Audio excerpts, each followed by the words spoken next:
that's what they did with the magnesium car. When they decided to produce these, they realized, well, that was way too expensive, way too much trouble. So they made it out of aluminum, but they kept the sort of pinning look here. So that's why you have the spine. So you also have to remember, well, it takes a lot from aviation. You know, Lindbergh had flown the ocean less than a decade earlier.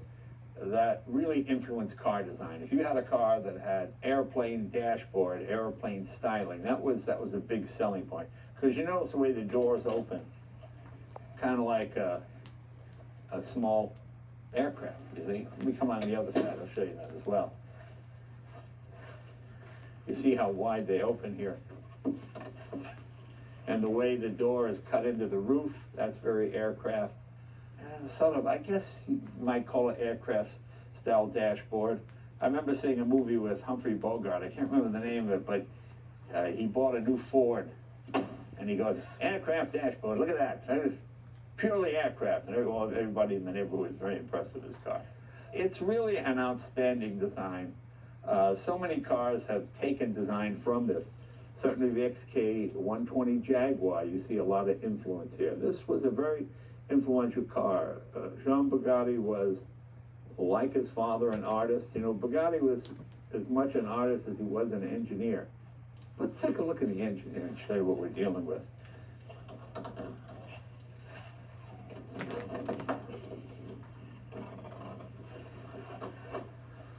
As you can, there you go, beautiful engine turned, twin cam, 8-cylinder, 3.3 liter, probably maybe 170 horsepower, something like that. You know, there used to be a magazine called Special Interest Autos here in the United States, and I liked that magazine because they would drive an old car and then they would say, what modern car is this like, to give people a feel of the power. I'm doing that now when I say this is probably about the same as a 289 two-barrel Mustang from the mid-60s, you know. It's extremely light. It's under 2,400 pounds, this whole car. So 170 horse to maybe, with the supercharger, man, it might be as much as 200. And I think 200 is fair to say also. So that's pretty quick. I mean, when I drive this, I'm in the fast lane, 75, 80 miles an hour on the freeway. You don't want to get hit in this car. There's not a lot of safety features. No, not a lot of safety features at all. It's extremely lightweight aluminum. And if you look up flimsy door in the dictionary, you will see this. There'll be a picture of this here. Okay. And I love these vents here. While you're driving, you want to get more, you flip those and you get air into the cockpit. It makes all the right noises. You know, the fun thing about this very sophisticated engine, as I said, 3.3 liter, and it's gear driven. You know, most engines would have a cam belt or a cam chain to drive, to set up gears to run your overhead cams. You got to be extremely precise, and it's expensive. But that expense was not really a problem with these cars because they had an extremely rich clientele. Well, I think it's just a thing of beauty. See all the engine turning here. It's debatable whether all the engines were engine turned. Most people do it after the fact because it was considered quite popular and looked pretty cool. But here's your oil filter right there. Here's your filler cap for your dry sump oil.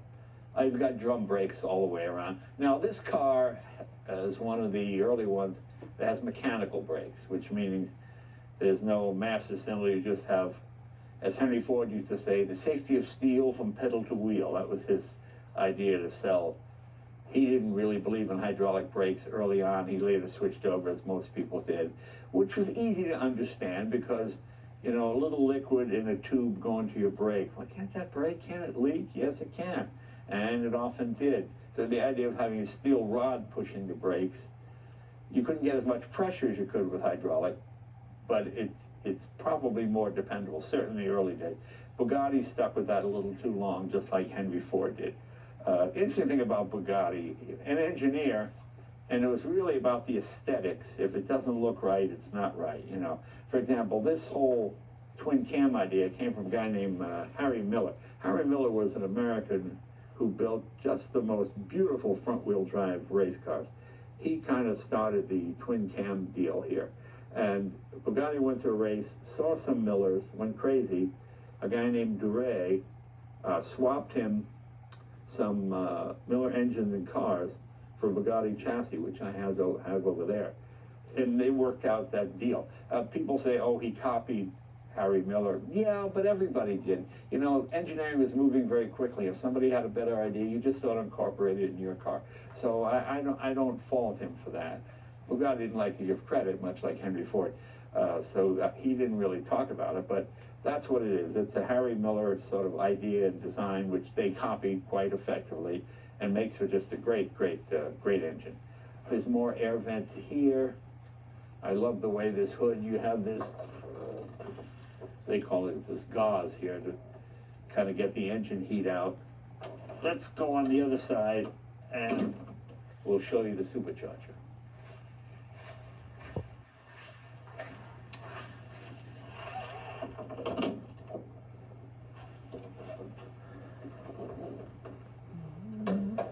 Okay, your steering gear right here. Here's your supercharger. The supercharger lubricates through engine oil. A lot of Bugattis had a separate tank right here. I put 2-stroke oil in it that would lubricate the supercharger. This one runs off the engine oil. This is your fuel pump here. It's an AC unit, which is American, is what he used. I've got a electric fuel pump on this. I've bypassed this, but you see I've filled this with grape juice because I would take it to car shows and I'd say, you know, the car runs on wine. They'd go, really? Yeah, oh, sure. Then I drink it, and it's amazing, yeah. But anyway, that's why it's great. That's why it's purple. Well, you'll hear it start. It's impressive. It's just such a fun vehicle to drive. We've got electric fan on the front. You'll also notice the headlights are yellow because they did that in Paris when city driving. They like yellow lights. There's an oil filler there for the sump, and I showed you the dry sump filler on the other side, but that's to get some oil in the sump. There's a guy named Jim Strandberg. He's probably the preeminent Bugatti builder in the country. He does wonderful restorations. He built beautiful engines. If you look up Jim Strandberg Bugatti, you'll see a video of him tearing one of these engines completely down, rebuilding it, showing what goes wrong, how to fix it. It's really a wonderful piece of history, and I hope people save that, because if you're interested in these cars, you really should watch that just to understand the thinking that went into this motor. We thank Jim for making that video, and it's really quite helpful. He's worked, I've got a few Bugattis here, and he's done work on all of mine. He just does wonderful work. So if you're ever at